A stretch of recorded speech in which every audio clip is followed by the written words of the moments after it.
Hi, I'm Emma. The day my parents told me I wouldn't be joining them at my brother's graduation party was the same day I silently vowed never to beg for a seat at a table that was built to exclude me. They didn't say it with cruelty or even honesty. They simply forgot to mention the time, forgot to send me an invitation, forgot I existed at all. I found out through a Facebook post my aunt tagged them in, a family photo, all smiles and caps in the air, my brother front and center, my parents flanking him with pride bursting through their teeth. I wasn't mentioned. Not even a "wish you were here" or "we missed you today." Just silence. The kind of silence that doesn't feel empty. The kind that feels like cement drying over your name. At first, I thought maybe it was an oversight. Maybe my mom thought my dad had told me, or my dad assumed my mom did. But when I called and asked how the day went, they paused like I was a stranger asking for details about someone else's life. It was all polite and surface level. It was fine. He looked handsome in his gown. The weather held up. Not once did they say they wished I'd been there. Not once did they ask why I hadn't shown up. That was the moment I understood. I hadn't been forgotten. I had been filtered out. Growing up, I always knew my brother was the center of their universe. He didn't earn it. He didn't even seem to notice it. It was just something the world handed him. Spotlight, applause, excuses. He failed a semester once, and my parents framed it as burnout from being too talented. I skipped a day of school for a fever and was labeled unreliable. When he forgot Mom's birthday, she giggled and said boys are like that. When I reminded her 3 times and bought her a gift a week in advance, she told me not to make her feel old. It was small things, stacking up over years, like paper cuts that never had time to heal before the next slice landed. I stopped competing early. It wasn't that I couldn't win. It was that there was no game to begin with. No matter what I did, it would be wrong, too much, or not enough. He made them laugh with average jokes. I was told to quiet down when I expressed opinions. He played piano badly, and they posted videos. I painted murals on my bedroom wall and was told not to damage the property. Eventually, I learned to shrink without being asked. But something changed after high school. I left for college with a partial scholarship and a secondhand suitcase. They didn't drive me to campus. I took a train. I moved into my dorm alone, hung my own posters, and cried into an old pillow that still smelled like home. I didn't hear from them for weeks. When I finally called, Mom said she assumed I was busy. She didn't ask if I'd settled in. She didn't ask if I was eating. Just that she'd send money if I needed, but to be careful not to become dependent. Meanwhile, my brother moved out a year later, and Dad took a week off work to help him set up his apartment. They posted photos of the moving truck like it was a rite of passage. I started building a life in the cracks they left behind. I got a job in the campus library, spent nights editing essays for classmates to make rent, and volunteered for student-led conferences on weekends. Not because I was chasing approval, but because doing things well felt like survival.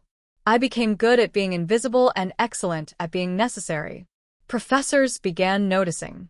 I was offered a research assistant role in my second year, which led to small speaking opportunities. I told my parents once, casually, that I'd be presenting at a campus panel. Mom hummed.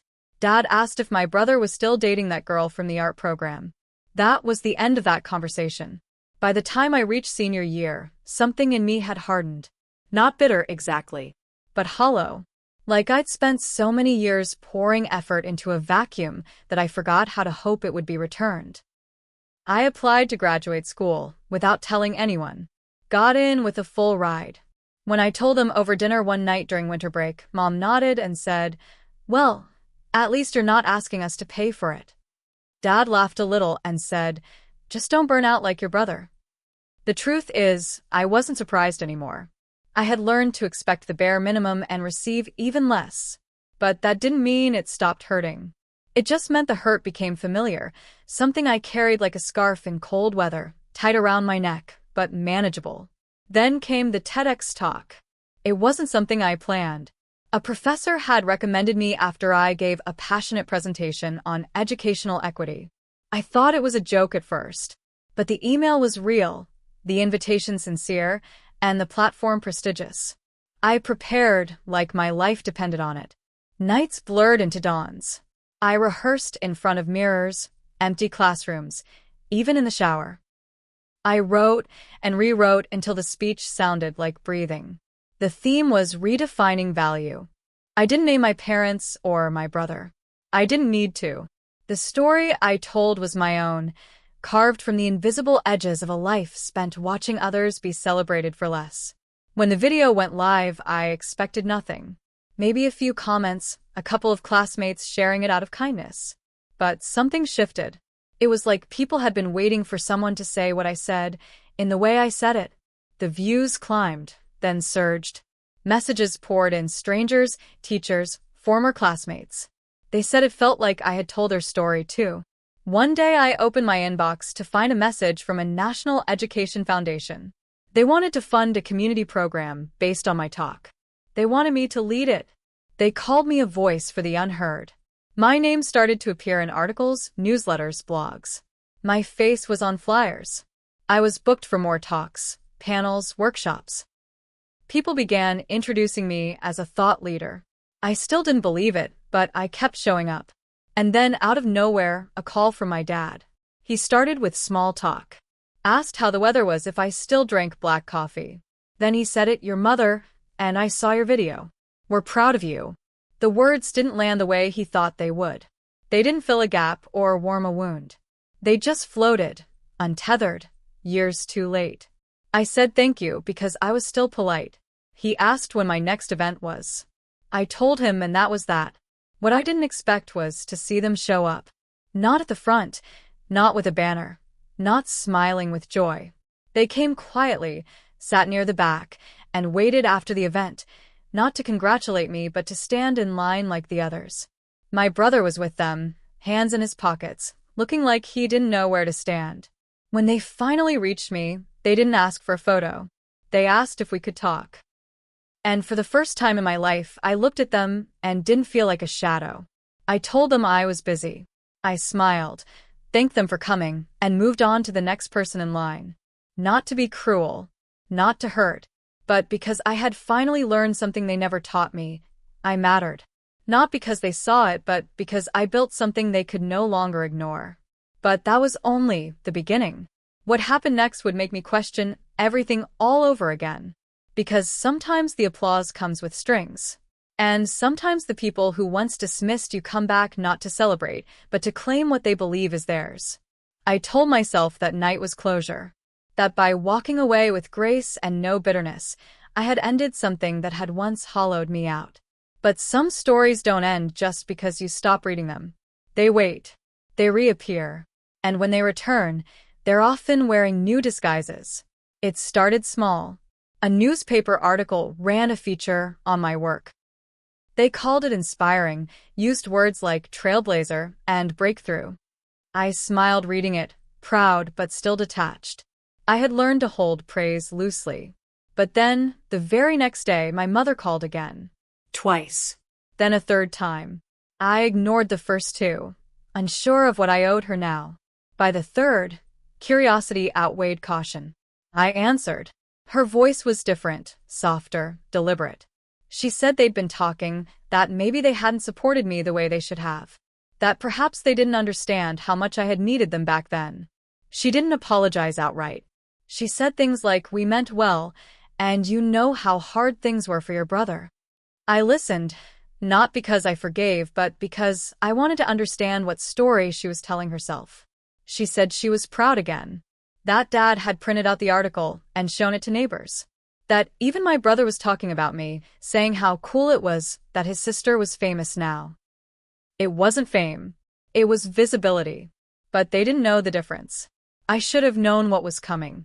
Should have noticed the subtle shift in tone, the way Mom began saying "we" when referring to my work. "We're so excited for the next event. We're hoping the next interview goes well. We always knew you had something special." That last one made me pause. Because they hadn't. They hadn't known anything about me for years. I had stopped sending updates after sophomore year when their replies came weeks late or not at all. And yet here she was, rewriting the past like it had always been a straight line of support and belief. Then came the twist. An invitation arrived. A national summit on equity in education. A platform so prestigious I reread the email 5 times. Not only was I being invited, I was the keynote speaker. The opening act. The name on the first page of the program. I cried. Not out of surprise. Out of weight. The kind of weight you carry when no one believed you'd make it through, including the voice in your own head. The day of the summit arrived with overcast skies and nervous hands. I wore the blazer I'd saved up for all winter. I walked the stage like I belonged there because I did. The crowd was full, teachers, policymakers, students, journalists. And tucked into the third row, to my disbelief, were my parents. Not just attending. Front and center. Nodding, smiling, waving at people they knew didn't know them. I gave my talk. And for 20 minutes, I was everything I had built myself to be. Clear, steady, unshakable. The applause came like thunder, and I bowed my head slightly, trying not to let the swell in my chest betray how much it still meant. Afterwards, I was pulled aside by a woman in a dark green suit. She was from a foundation that wanted to fund a full program under my name. Not a grant. A partnership. A real team, real salary, national rollouts. I could barely breathe as she explained the opportunity. And then she added something strange. She said, "I spoke with your family briefly. Your brother mentioned the early days of your idea, how you two used to talk about these things at home. That's a great story, very human. I think it'll really help with press." The air in my lungs turned to stone. I smiled, but inside, I felt something crack. My brother hadn't just taken credit, he had positioned himself as part of my origin. And worse, it had worked. The woman believed him. He had spun history with such ease, it frightened me. Because what if this was his new role? Not center of attention by default, but by design? I asked around discreetly. Found out he had introduced himself to several guests as part of the family team behind my mission. "We're really proud of the impact we've made," he had said to one journalist. My sister always had the voice. I brought the strategy. It was stunning in its boldness. The boy who hadn't attended a single one of my school events now branding himself as my co-founder. I confronted him in the hallway, away from the crowd. He laughed. Said it was just for optics. Said no one cared who said what as long as the message got across. That we're family, we should be in this together.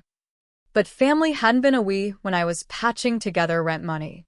When I was learning to eat $2 dinners and sleep through anxiety. Family had been a wall I knocked on for years with no answer. I didn't scream. I didn't argue. I did something worse. I walked away. Back to the woman in the green suit, and I told her the truth. The whole truth. That no one in my family had helped me build anything. That while I was writing my proposals, they were busy pretending I didn't need them. She listened. She nodded.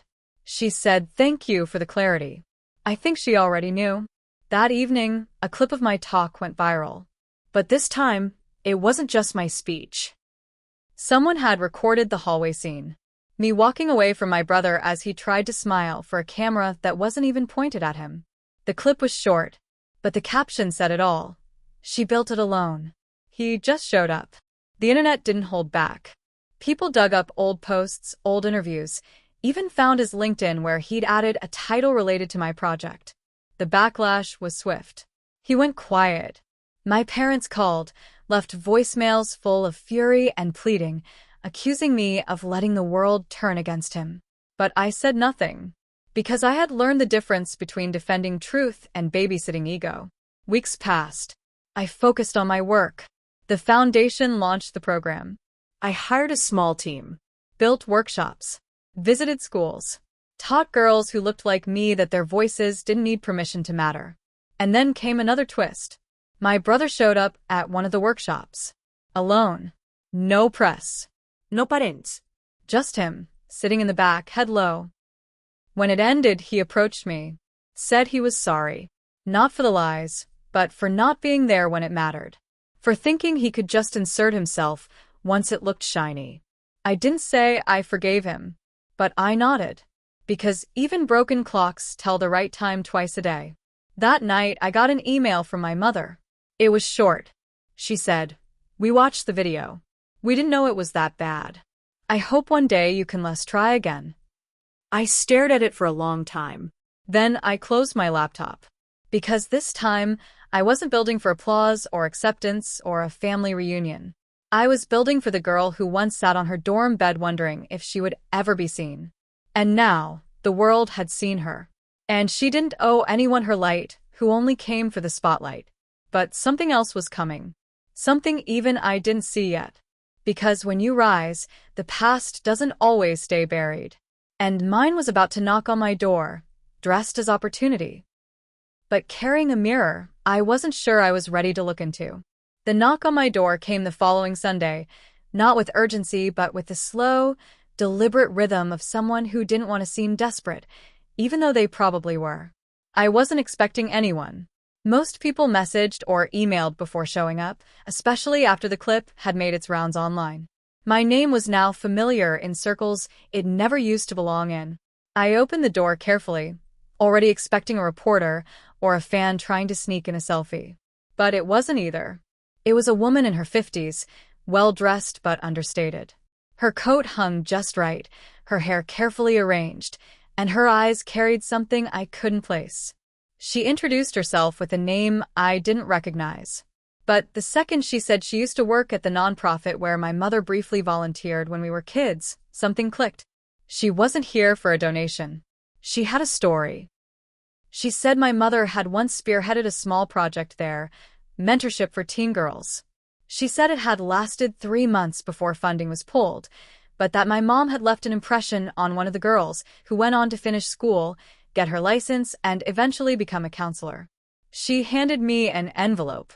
Inside were old flyers, faded Polaroids, and in the corner of one was a young version of my mom, standing at a podium, holding a microphone. That image hit like a slap. I had never seen my mother like that before, centered, speaking, leading. All these years, I thought I'd built something from nothing. But the photo told a different story. Maybe I hadn't started the fire. Maybe I'd just carried the flame. The woman smiled, said she thought I'd want to know. Then she left without asking for anything. That night, I couldn't sleep. I stared at that photo until my vision blurred. Had I been wrong about everything?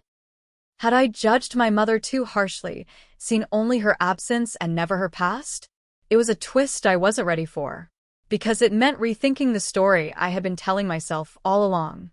The story where I was the only one who had ever stood alone. I didn't call her, but I started digging. Old archives, local papers, Community boards. I found 2 more articles from that era, each mentioning her name in passing. It wasn't a long career, but it was real. It had happened. Something had derailed her. Something had stopped her momentum. And instead of chasing it again, she poured everything into my brother. Not because he earned it, but maybe because he was the easiest place to put her broken dream. Understanding that didn't undo the hurt, but it complicated it. And sometimes complexity is worse than pain, because it takes away your clean, righteous anger and replaces it with questions you don't want to answer. Just as I was wrestling with that, my inbox pinged with a new opportunity. An international conference. They wanted me to speak about building from neglect, about forging identity in the absence of support. It was everything I had worked toward. But attached to the invitation was a second note. A suggestion, really. Would I consider including a reflection on legacy? Something about my upbringing. Maybe even an acknowledgement of the people who helped shape me, directly or indirectly. They weren't asking for a lie, but they were nudging toward sentiment. My fingers hovered over the keyboard. I could ignore it, pretend I hadn't seen the request. Or I could use it as a chance to rewrite everything again. I spent days drafting, deleting, starting over. Then 3 days before my flight, my father emailed. Just one line. "I know we failed you, but I swear we didn't mean to erase you." I read it 20 times. It wasn't a full apology, but it was the first sentence I'd ever seen him write that used the word failed in relation to me. I packed the photo of my mother in the envelope.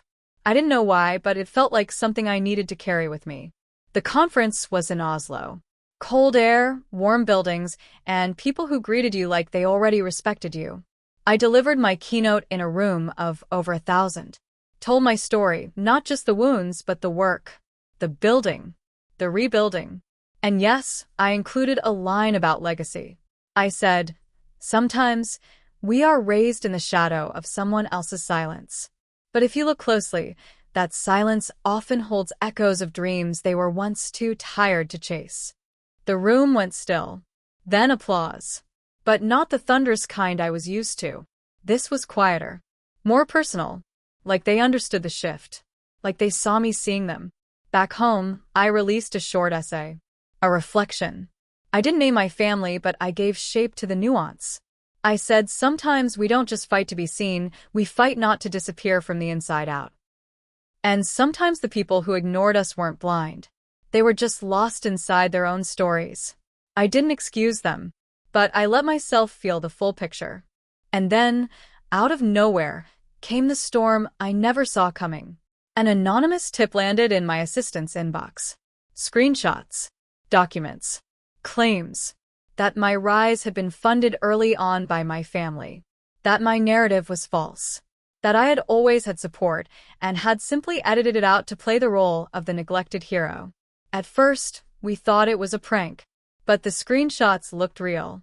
Emails, transaction logs, even a fake PayPal note claiming a $5,000 family fund I had supposedly received from my father during college. It was a lie, but it was dressed in enough half-truth to pass inspection. It didn't take long for blogs to pick it up. A headline: Truth or Tragedy? Rising speaker's story under scrutiny. I stared at the article like it was written in another language. I hadn't seen it coming, but I knew who had written the script. My brother. He had gone quiet for too long. Too silent. And silence from people like him was never surrender. It was calculation. I checked the metadata on the screenshots. The IP address matched a server in our hometown, one that I later discovered he had access to through an old freelance gig. He wanted to reclaim the narrative. If he couldn't be the star, he'd burn down the stage. I didn't go online. I didn't respond. I sent the evidence to my lawyer. Quietly, efficiently. But the damage was already in motion. Some invitations paused. A few messages cooled. Brands grew cautious. It felt like being erased all over again.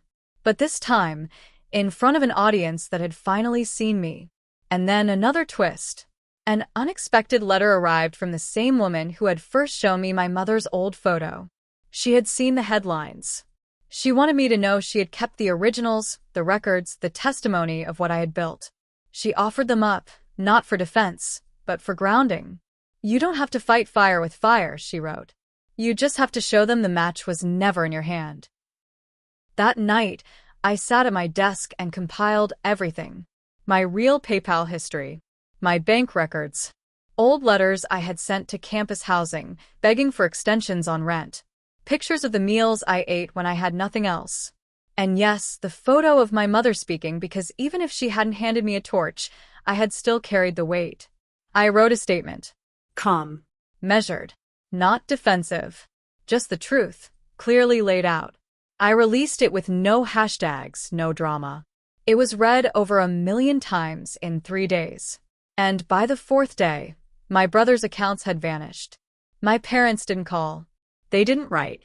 They disappeared into the very silence they had once buried me in. But I didn't feel triumphant. I felt settled, like a room after the wind passes through. I was no longer a girl begging to be seen. I was the woman who now chose where the light fell. And there was more of the story left to tell. In the weeks that followed, I returned to my life, but not the same version of it. Things had shifted. The light that once followed me now came with shadows. People watched me differently, not with admiration, but with caution, like they were waiting for the next shoe to drop. Some calls stopped coming. A few doors that were halfway open eased themselves shut again. I told myself I didn't mind.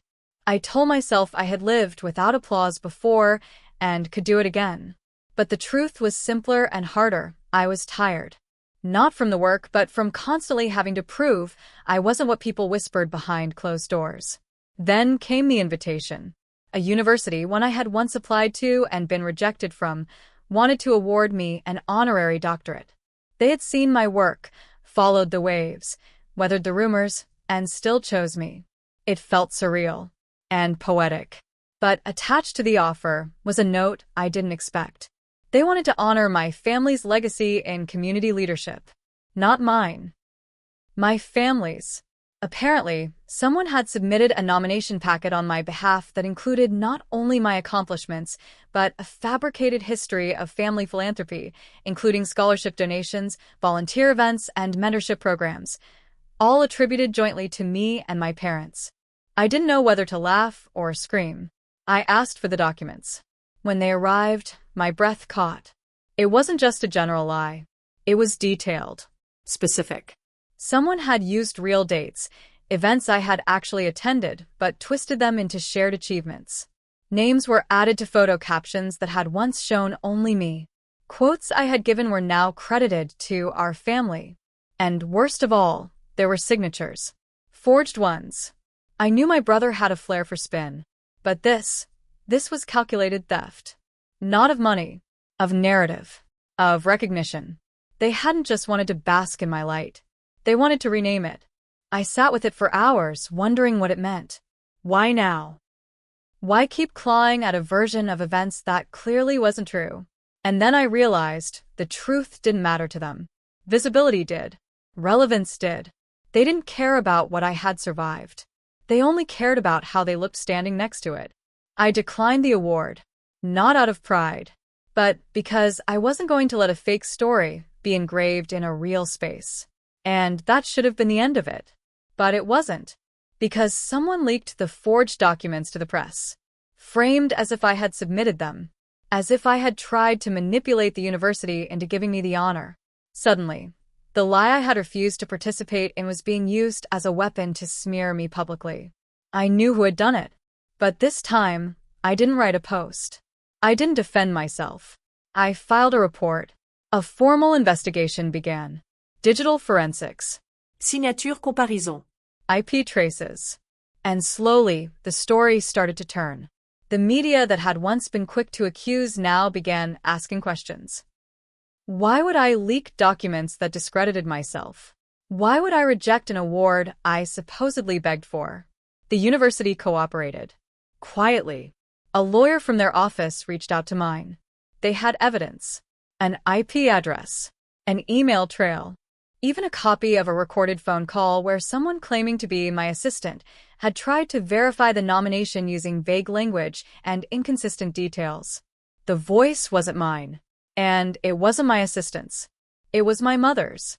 The realization hit with the force of betrayal I didn't think I could still feel. My mother, the same woman who had called me after the Oslo speech and said she hoped we could start again. The one who had written that soft, delicate email about trying better. She hadn't just lied. She had built a lie big enough to bury me. And yet, I didn't cry. I just stared at the wall of my apartment, the one where I kept my old photos and notes from the early days of my career. And I asked myself something I had never dared to before. Had she ever loved me as I was? Or only as I could be rewritten? Because love doesn't forge documents. Love doesn't hand you a mask and say, wear this, so we can pretend we raised you well. I didn't confront her. I didn't call. I didn't ask why. I gave the evidence to the investigators, and I let the process run its course. And in the silence that followed, I did something I hadn't done in years. I went home. Not to see them, but to visit my childhood house. It had been sold years ago, but I wanted to see it. The porch was smaller than I remembered. The tree in the front yard was gone. The swing set rusted. But I stood there for a long time, letting old memories crawl up from the dirt. The girl who lived here had always waited to be chosen, to be seen, to be defended. And now I realized she had done all of it alone. I walked the old neighborhood. A woman recognized me, waved. Said her daughter had seen me speak once and wanted to study policy now. I smiled. She didn't ask about my parents. I was grateful. When I got back to my hotel, I found an envelope slipped under my door. No return address. Just my name. Inside, a single photo, me at age 6, asleep on my mother's lap at a picnic. On the back, in my mother's handwriting, the words, "I didn't know how to hold you and hold myself together." I sat on the edge of the bed, the paper trembling in my hand. It was the closest she had ever come to telling the truth. Maybe that's all she had left. I didn't frame the photo. I didn't burn it either. I tucked it into a drawer, next to the first check I had ever been paid for speaking, and the notebook where I had written my first script. That night, I wrote something new. Not a speech. Not an article. A letter. To myself. I told the girl who had once begged to be loved that she was more than the absence. That she was not a mistake or an afterthought. That she had turned silence into thunder and loneliness into a platform. I signed it with my full name, because I had earned every letter of it. But the final turn wasn't mine to control. And it was coming. The call came 3 weeks later, not from a family number, not from a lawyer or reporter, but from a private line I didn't recognize. When I answered, it wasn't a voice I expected. It was Joy, my cousin's daughter, soft-spoken and unsure. She said she found my number in an old group text, the one my family had stopped using years ago, after I was unofficially, silently erased. She asked if I had time to talk. Her voice didn't sound like a child anymore. It sounded like a girl trying to understand a story no one had told her truthfully. She said she had heard a lot lately. That people in the family were whispering, that her mom said things were getting legal and ugly, but no one gave details. She said my brother had been visiting her house, telling stories about how I was turning on the family and how they were trying to stop me before I damaged everything beyond repair. But then she found something. A video, one I had shared in a classroom years ago during a student event. One where I told a story about a girl who found power in her own voice after years of being muted by the people who were supposed to raise her. It wasn't dramatic. It wasn't emotional. But it was quiet and steady and true. And Joy recognized it. Not just the story, but the tone. The ache. The weight under the words. She asked me one question. Just one. Was it always like that? And I told her the truth. Not with bitterness. Not with venom. Just the facts. The gaps. The years of being overlooked while her uncle was handed medals for finishing the race I was never allowed to run. She didn't say much in return. She just said, "I'm sorry they lied about you," and then thanked me for answering. The call ended, but something inside me shifted. Because the cycle had cracked. Someone had asked. Someone had chosen to see. The legal investigation quietly concluded with formal warnings issued. My parents didn't contest the findings. My brother went offline entirely, a digital disappearance that lasted for months. I didn't celebrate it. I didn't post about it. I let the silence stand. But this time it was my silence, not theirs. Then came the final invitation. A memoir. Not a ghostwritten summary of speeches, or a self-help manifesto wrapped in glossy language. A real book. My story. All of it. A publisher had read my open essay, tracked my speeches, followed the trail. They wanted to give me space. Real pages. A spine with my name. I said yes. Not because I wanted revenge, but because I wanted release. Writing it was like pulling memories out of a locked basement. Some parts came easy, others tore through my sleep. I relived every moment. The train ride to college, the ignored calls, the erased contributions, the forged papers, the applause I gave myself when no one else showed up. And then came the hardest part, the chapter on forgiveness. Not of them, but of the version of me that had once needed them so badly she forgot she was already whole. When the book went to print, I sent exactly 3 copies. One to my father, one to my mother, one to my brother. I didn't include a note. I didn't need to. Months passed. The book found its place. It didn't hit bestseller lists or dominate headlines, but it did something better. It lasted. Readers wrote to me, said it gave them language for wounds they never knew how to name. Said it helped them walk away from places they were never seen. That mattered more than numbers. And then, one afternoon, while packing for a flight to a new speaking event, my phone buzzed. A message from my father. No words. Just a photo. A receipt. for a donation made in my name to a women's center in our old neighborhood. And the comment section of the donation page read, "To the girl who built it herself. We see you now." I stared at the screen. He hadn't asked for forgiveness. He hadn't claimed a role in my rise. He had simply acknowledged it. For the first time in years, I allowed my hands to shake. Not from rage, but from release. And in that small moment, I forgave him. Not for everything, but for enough. Weeks later, I arrived at a panel in Boston, a smaller event compared to the last few, but packed with students, mostly first generation, mostly girls who sat forward in their chairs like they were hungry for the truth. I delivered my talk. Clear, strong, steady. Afterward, as the crowd gathered for handshakes and pictures, I saw them. My parents. Not front and center. Not waving for attention. In the back. Standing quietly. Waiting. I met their eyes briefly. My mother gave a small nod. My father held the book in his hands, dog-eared, spine cracked. They didn't move forward. They didn't ask for space. They waited in line. When their turn came, I didn't say anything. Neither did they. We just stood there. All the weight of years between us. Then my mother whispered, "You don't owe us anything." I nodded, because that was finally true. And my father said, "We'll wait as long as it takes." I didn't promise anything. I didn't offer reconciliation wrapped in a bow. But I didn't walk away either. I stepped aside and pointed to the empty chair at the corner of the stage. "You can sit there," I said, "if you're willing to just listen." And they did. They sat and listened as I answered questions from girls whose names I would never forget. As I spoke not as a daughter trying to prove something, but as a woman who no longer needed proof of her worth. When it ended, they didn't follow me backstage. They didn't beg for dinner plans. They left quietly, and that, somehow, was enough. Later that night, I opened my email. A message from Joy. It said, "You're the reason I applied to college. They don't talk about it, but I know. I just wanted to say thank you." I replied simply, "You never needed my permission, but I'm proud of you anyway." Then I set down my phone, poured a cup of tea, and walked to the window. The city lights shimmered below, and for once, there was no heaviness. No ache to be seen. Just peace. Earned. Held. Meaning. Forever.